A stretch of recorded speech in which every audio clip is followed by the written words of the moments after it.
Hello guys, आप लोग के बीच आ रही है अनुपमा यादव 10 नवंबर 2022 को कार्तिक पूर्णिमा के शुभ अवसर पर मधेपुरा जिला के शंकरपुर प्रखंड के जिरवा गांव में। तो आप लोग जितने भी इनको चाहने वाले हैं ज़्यादा से ज़्यादा संख्या में जाकर इन प्रोग्राम का लाभ उठाएं। तो आप लोग के बीच इनका वीडियो क्लिप भी सुना देता हूँ।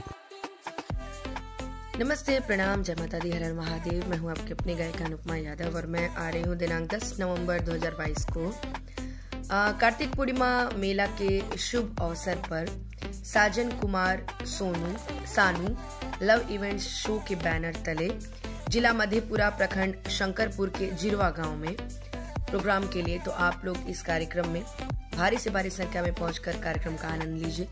इस कार्यक्रम में मेरे साथ आ रहे हैं भोजपुरी गायक अमित सिंह एमी जी, और इसका विशेष आभार है कार्तिक पूर्णिमा मेला समिति जिरवा। तो आप सभी आइए और हम सभी को प्यारा आशीर्वाद दीजिए।